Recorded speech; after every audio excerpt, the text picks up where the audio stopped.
Antes de que empezara el programa, Alcalá tuvo un momento con uno de los otros concursantes, el soltero número 2, Jet Mills. Con una seguridad que resultaba perturbadora, Alcalá le dijo: «Yo voy a ganar, porque siempre consigo a la chica». Su arrogancia y confianza dejaron a Mills incómodo. Años después, describió a Alcalá como extraño y espeluznante, con una presencia que no se olvidaba fácilmente. Al final del programa, Cheryl eligió a Alcalá como su cita. Para todos los espectadores, solo había sido un episodio más. Pero tras cámaras, Cheryl también sintió algo inquietante. Su intuición le decía que algo estaba mal.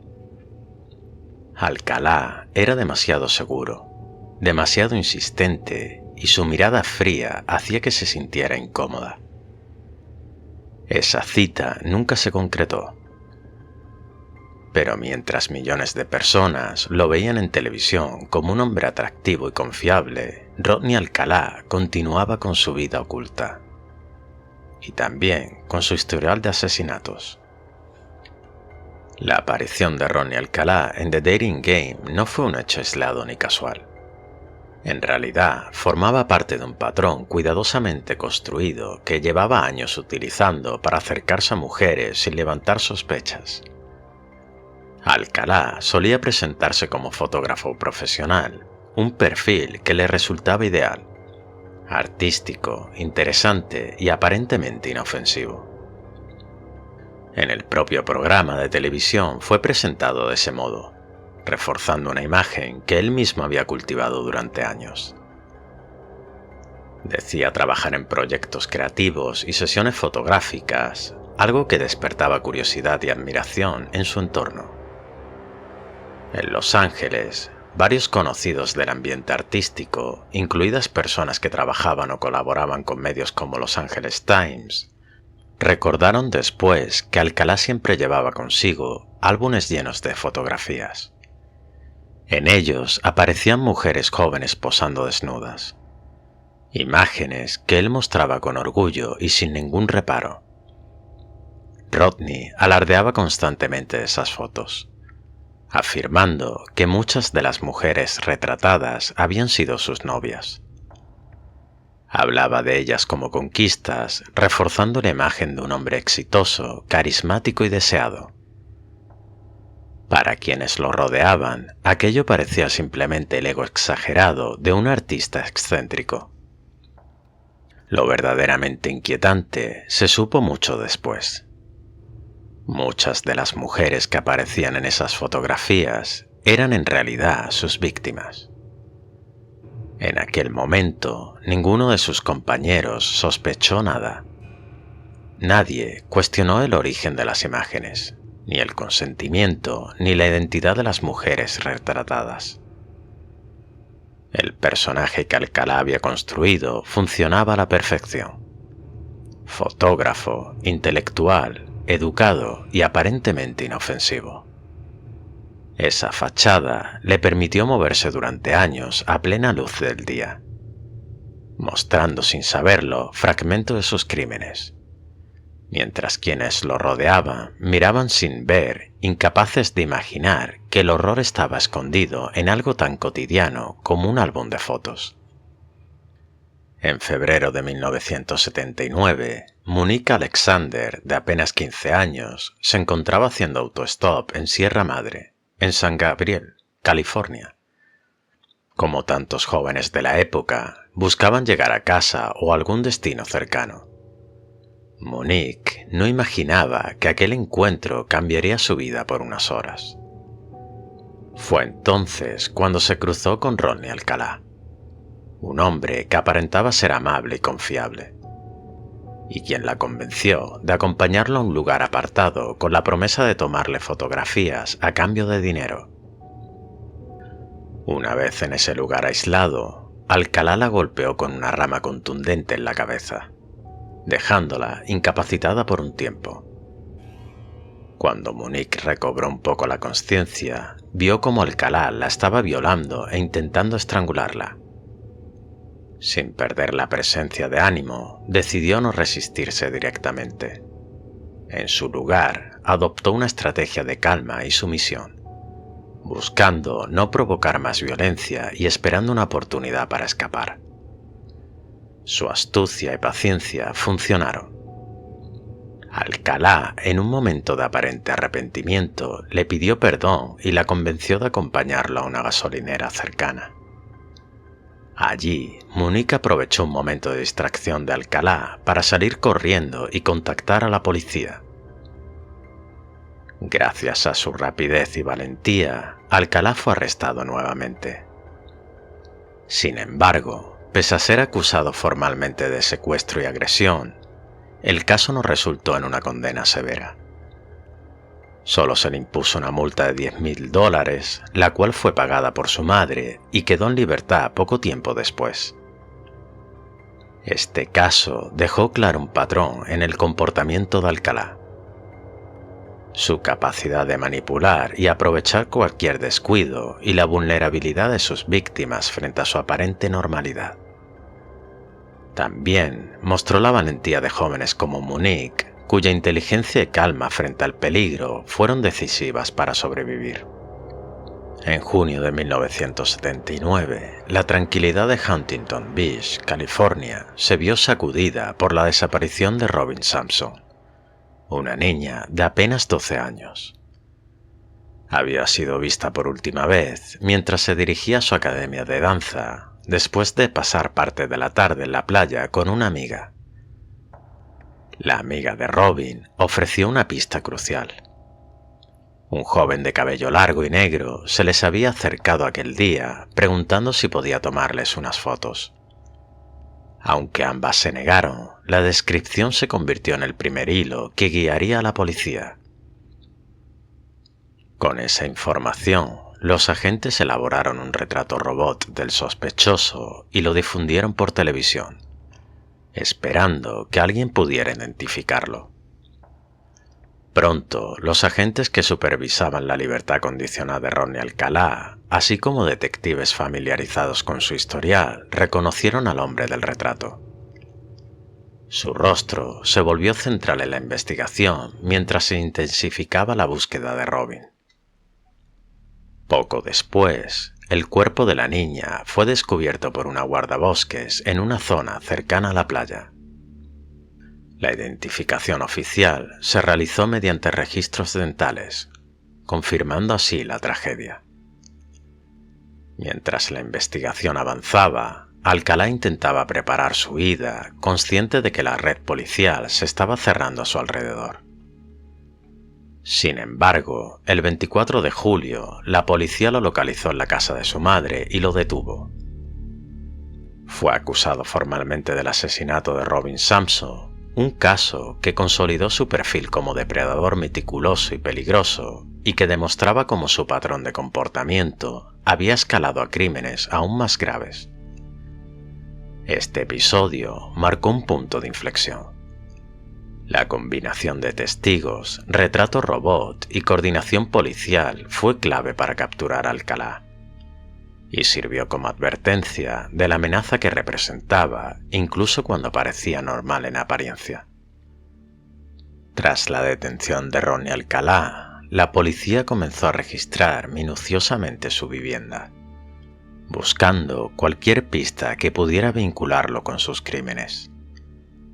Durante la inspección, los agentes encontraron un formulario de renta que Alcalá había utilizado para un pequeño almacén en Seattle. Este descubrimiento abrió una nueva línea de investigación que resultaría crucial. Mientras se encontraba en el calabozo, Alcalá realizó una llamada telefónica a una de sus hermanas, instruyéndola para que acudiera al almacén y se deshiciera de cualquier contenido que pudiera comprometerlo.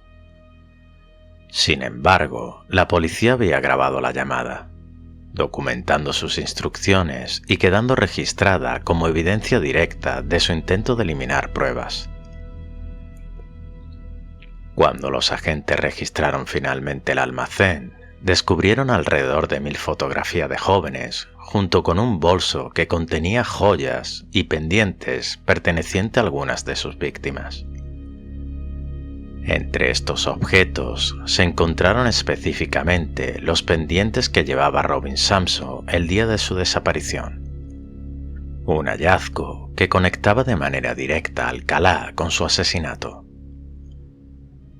Frente a la magnitud de las imágenes, la policía se enfrentó a una incógnita inquietante. ¿Quiénes eran todas las jóvenes de las fotografías y si todavía se encontraban con vida? Para resolverlo, decidieron publicar las imágenes en los medios de comunicación, con la esperanza de que familiares o conocidos pudieran reconocer a las chicas. La respuesta fue inmediata y perturbadora. Varias familias identificaron a sus hijas o parientes, algunas de las cuales habían sido reportadas como desaparecidas, mientras que otras jóvenes nunca habían conectado sus experiencias con Alcalá hasta ver las fotografías. Al presentarse ante las autoridades, estas supervivientes aportaron información directa sobre los abusos que habían sufrido, confirmando que Alcalá no solo había asesinado a varias jóvenes, sino que también había puesto en grave peligro a muchas que lograron escapar.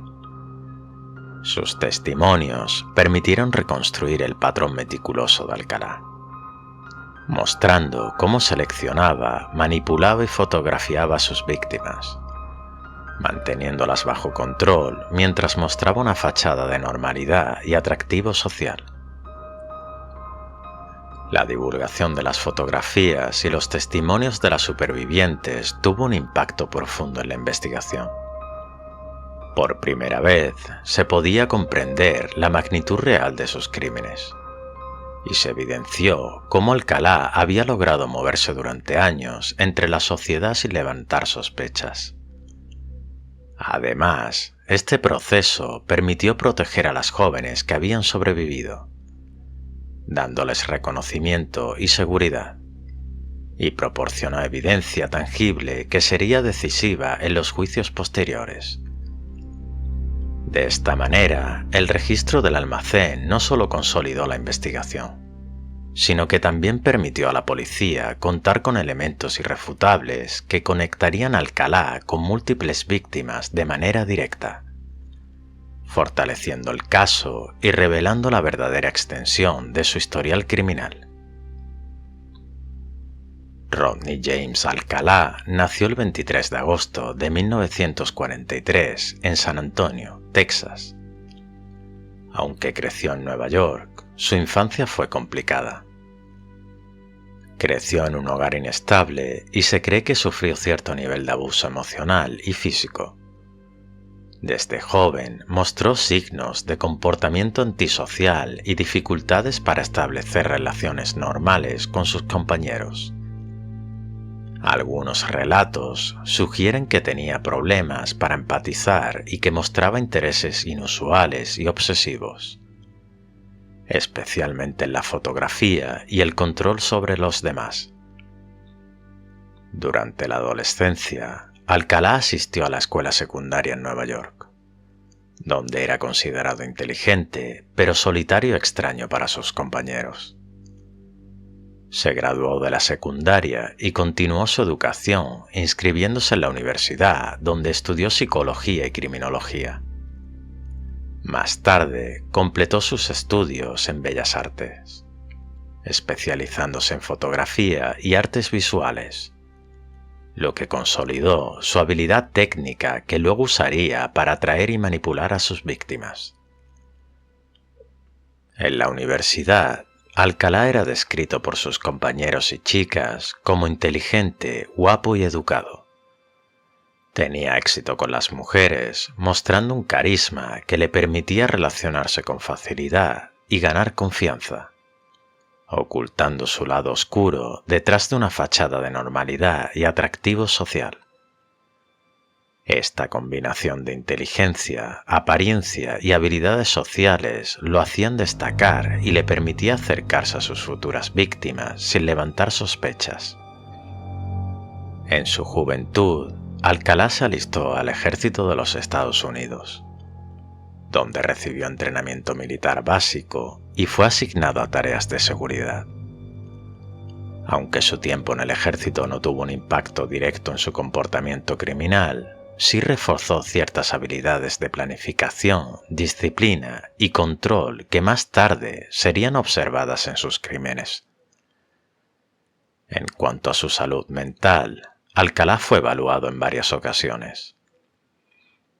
Algunos psicólogos describieron rasgos compatibles con trastornos de personalidad, particularmente trastorno antisocial de la personalidad y conductas narcisistas. Pero nunca se documentó un diagnóstico que lo incapacitara legalmente para enfrentar juicio. Su inteligencia y capacidad de manipulación le permitieron presentarse de manera normal ante las autoridades y la sociedad, ocultando su peligrosidad durante muchos años. A medida que Alcalá entró en la adultez, su interés por la fotografía se intensificó. Aprendió a utilizar cámaras y acercarse a mujeres y niñas, construyendo un patrón que combinaba manipulación, control y un comportamiento obsesivo. Este perfil más tarde permitiría a las autoridades identificarlo como un criminal meticuloso, capaz de planear con cuidado sus crímenes mientras mantenía una fachada de respetabilidad y éxito social. En 1980, Rodney Alcalá se enfrentó a la justicia por el asesinato de Robin Sampson, la niña de 12 años desaparecida en Huntington Beach. El caso había captado la atención de la opinión pública debido a la violencia del crimen y a la astucia con la que Alcalá había evadido previamente la ley. Desde el inicio del juicio, Alcalá se declaró inocente, negando cualquier responsabilidad en la desaparición y muerte de Robin. Sin embargo, su comportamiento en la corte fue notoriamente arrogante. En varias ocasiones se mostró desafiante frente a los fiscales y testigos, e incluso llegó a lanzar besos hacia la madre de Robin. Un gesto que generó conmoción y repudio entre los presentes.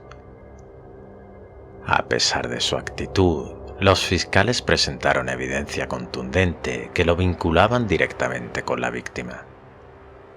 Entre los elementos más importantes se incluyeron el testimonio de los agentes que lo habían detenido, las pruebas obtenidas en la vivienda y el almacén en Seattle y la identificación de objetos personales de Robin, incluyendo los pendientes que llevaba el día de su desaparición.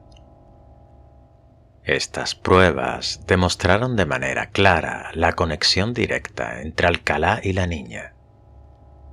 Durante el juicio, los fiscales también presentaron un retrato del modus operandi de Alcalá, mostrando cómo seleccionaba a sus víctimas, las manipulaba y las fotografiaba, consolidando un patrón de comportamiento que reforzaba la acusación. La combinación de evidencia material y testigos ayudó a establecer su responsabilidad en el crimen. Al final del juicio, el jurado encontró a Rodney Alcalá culpable del asesinato de Robin Sampson. Fue sentenciado a muerte, marcando uno de los primeros pasos formales en la aplicación de justicia contra uno de los asesinos en serie más notorios de Estados Unidos. El caso de Robin Sampson se convirtió en uno de los episodios más emblemáticos de la investigación contra Alcalá, sirviendo como base para los juicios posteriores y ayudando a las autoridades a comprender la extensión y peligrosidad de sus crímenes. Este proceso de 1980 consolidó la responsabilidad legal de Alcalá y evidenció la gravedad de sus acciones ante la sociedad. Durante años, Rodney Alcalá fue juzgado por un solo crimen. Pero a comienzos de los años 2000, la historia estaba a punto de cambiar. Una nueva ley obligaba a los presos condenados a entregar su ADN. En 2002, Alcalá se negó, pero no pudo evitarlo. Lo que parecía un simple trámite forense se convirtió en una bomba. Cuando los resultados llegaron, los investigadores no tuvieron dudas. El ADN coincidía, y no con un solo caso, sino con varios asesinatos olvidados desde finales de los años 70. Casos fríos, escenas silenciosas y víctimas que llevaban décadas esperando justicia. La primera fue Jill Barcombs, de apenas 18 años. En 1977, su cuerpo apareció en un camino de Los Ángeles. Había sido violada y golpeada brutalmente en el rostro con una piedra. Durante años se creyó que su muerte era obra de otro asesino en serie. Sin embargo, el ADN demostró lo contrario. Luego estaba Georgia Wickstead, de 27. Fue encontrada sin vida en su apartamento de Malibú, también en 1977. Fue golpeada con un martillo y sodomizada con el mismo objeto. Décadas después, la ciencia habló por ella. Charlotte Lamb, de 31 años, fue asesinada en 1978 y violada con un cordón. Su cuerpo fue abandonado en el segundo. La evidencia genética cerró el círculo. Y finalmente, Jill Parentown, de 21 años, fue hallada muerta en su apartamento en Burbank en 1979. Otro nombre más, otra coincidencia más. 4 mujeres, 4 historias y un solo perfil genético. La investigación cambió para siempre. Lo que había sido un juicio por el asesinato de Robin Sampson se transformó en algo mucho más grande. Un asesino en serie desenmascarado por su propio ADN. Cuando el juicio de 2010 entró en su fase decisiva, ocurrió algo que nadie esperaba. Una voz del pasado regresó a la sala. Tali Shapiro tenía 8 años cuando Rodney Alcalá intentó matarla en 1968. Sobrevivió y más de 4 décadas después se sentó frente a él para contar lo que había hecho. Su testimonio fue breve pero devastador. No habló solo de un ataque, habló de un patrón, de control, de manipulación, del tipo de hombre que Alcalá siempre había sido. Para el jurado ya no quedaban dudas. En la corte, los fiscales lo describieron como un depredador meticuloso, alguien que elegía a sus víctimas con calma y actuaba con total frialdad. El veredicto llegó rápido, culpable de los 5 asesinatos. La sentencia fue clara. Otra vez, pena de muerte. Pero la historia aún no había terminado. En 2012, Alcalá fue extraditado a Nueva York. Allí enfrentó cargos por 2 asesinatos más.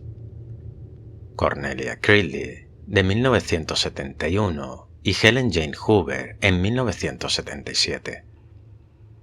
Esta vez no hubo juicio. Alcalá se declaró culpable. En 2013 recibió 25 años a cadena perpetua adicionales. Incluso entonces seguían apareciendo sombras. Investigaciones posteriores lo vincularon con la desaparición de Christine Ruth, una mujer de 28 años cuyo rostro había permanecido oculto durante décadas. Fue hasta ser reconocido en una de las fotografías tomada por el propio Alcalá. Nunca fue juzgado por ese caso. Su estado de salud ya no lo permitía. En sus últimos años, Alcalá apenas hablaba. Observaba, escuchaba, pero nunca mostró arrepentimiento. El 24 de julio de 2021 murió en prisión a los 77 años. Nunca fue ejecutado, nunca enfrentó al final el juicio que muchos esperaban y murió en silencio por causas naturales mientras aguardaba su condena. Y ahí está lo verdaderamente inquietante. Rodney Alcalá no parecía un monstruo. Parecía normal, encajaba, sonreía, participó en programas de televisión y caminó libre durante años mientras dejaba cuerpos atrás. Su historia no es solo la de un asesino en serie. Es la historia de todo lo que falló a su alrededor. De sistemas que no conectaron. De advertencias que fueron ignoradas. Y de oportunidades perdidas para haberlo detenido antes. La justicia llegó, pero llegó tarde. Y mientras, los nombres de sus víctimas permanecen grabados. En el aire queda flotando una pregunta. ¿Cuántas veces más caminó entre todos sin que nadie se diera cuenta de quién era realmente?